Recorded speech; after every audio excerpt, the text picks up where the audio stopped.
আসসালামু আলাইকুম। সবাই কেমন আছেন? আশা করি সবাই ভালো আছেন। স্বাদ ও স্বাদের গল্পের সাথে আবারও আসলাম আপনাদের জন্য করে মজাদার করে একটা গরুর মাংসর ঝোল করে দেখাবো আপনাদেরকে। তো আসুন আমি কিভাবে রান্না করতেছি সেটা দেখার জন্য আমার ফেসবুক পেজে ফলো করুন, ইউটিউব চ্যানেলটাকে সাবস্ক্রাইব করুন। তো যাই হোক একটা কড়াইয়ে আমি এখানে গরম মসলা নিয়েছি আর দিয়ে দিচ্ছি হলো সয়াবিন তেল। দিয়ে আমি গরম মসলাটাকে একটু ভেজে নিচ্ছি যতক্ষণ পর্যন্ত গরম মসলা থেকে সুন্দর একটা ঘ্রাণ না আসবে।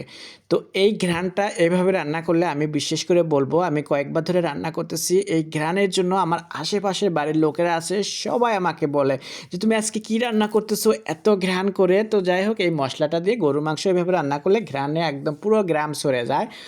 তো মশলাটার সাথে আমি পেঁয়াজ দিলাম, পেঁয়াজ দিয়ে পেঁয়াজটাকেও আমি সুন্দরভাবে লাল লাল করে আবারও ভেজে নিচ্ছি, দেখতেই পারছেন আপনারা। আর দিয়ে দিচ্ছি স্বাদ মতো লবণ, হলুদ পাউডার, সাথে হলো লাল মরিচ পাউডার, এখানে আদা রসুন বাটা আপনারা পরিমাণ মতো দিয়ে দেবেন মাংস অনুযায়ী। তো আমি আদা রসুন বাটা দেওয়ার পরে আমি এখানে দিয়ে দিলাম একটু গরম পানি। গরম পানিটা দেওয়ার পরে আমি এখন এই মশলাটাকে আরও বেশ কিছুক্ষণ ধরে আমি কষায় নেব। তো যত বেশি মশলা কষাবেন তো গরুর মাংসের কিন্তু স্বাদ তত বেশি আসবে। তো যাই হোক মশলাটা কষাতে কষাতে আমার অনেকটাই কিন্তু সময় নিয়ে গেলাম আর আপনাদের সাথে কথা বলতেছি। তো কথা বলতে বলতেও অনেক সময় কাজ হয়ে যায়। তো ইম্পর্টেন্ট আর কথা বলতে বলতে অনেক সময় যে এত স্বাদের রান্না হয়ে যাবে আপনি আইডিয়াই করতে পারবেন না, কল্পনাও না। তো যাই হোক মশলাটাকে আমি আরও বেশ কিছুক্ষণ ধরে কথার মাধ্যমে কষে নিলাম। তো এখন দিয়ে দিচ্ছি গরুর মাংস। তো এই হচ্ছে আমার গরুর মাংস। তো গরুর মাংসটা আমি এখন দিচ্ছি মশলার সাথে। আর মশলাটা তো দেখেছেন এত সুন্দর একটা কালার এসে গেছে আর বলবো যে আমার এলাকা একদম রানে একদম ছড়িয়ে গেছে। তো গরুর মাংসটা দেওয়ার পরে আমি এটাকে এখন সুন্দরভাবে মশলার সাথে নাড়াচাড়া দিয়ে মিশিয়ে নিতে হবে। তো যাই হোক এক হাতে ক্যামেরা ধরে আমি আর এক হাতে নাড়াচাড়া দিচ্ছি। তো পাতিলটা আমার একটু আজকেরটা অন্য রকমের, তো একটু নাড়াচাড়া দিচ্ছে চুলোর উপরে, কিন্তু সেইভাবে যেন আমি ভালোভাবে দিতে পারছি না, এক হাতে ধরে নাড়া দিলে তো আরও সুন্দরভাবে হবে।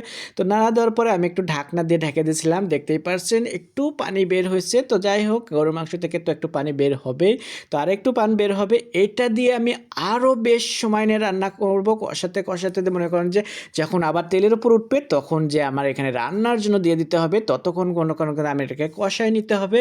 তো যত বেশি মাংসটাকে দিয়ে কষায় নেবেন, ওই যে বললাম 100% স্বাদ এখানে পাবেন, একদম পারফেক্ট স্বাদ, ঘ্রাণ সম্পূর্ণ সব কিছু মিলে আসবে।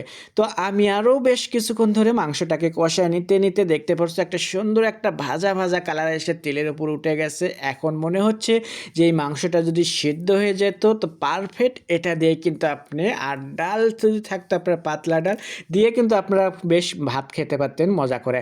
তো এখন রান্নার জন্য করে দিয়ে দিলাম এখানে আমি পানি দিয়ে আমি এটাকে সুন্দরভাবে আরও নাড়াচাড়া দিব আর আরও সময় নিয়ে রান্না করব।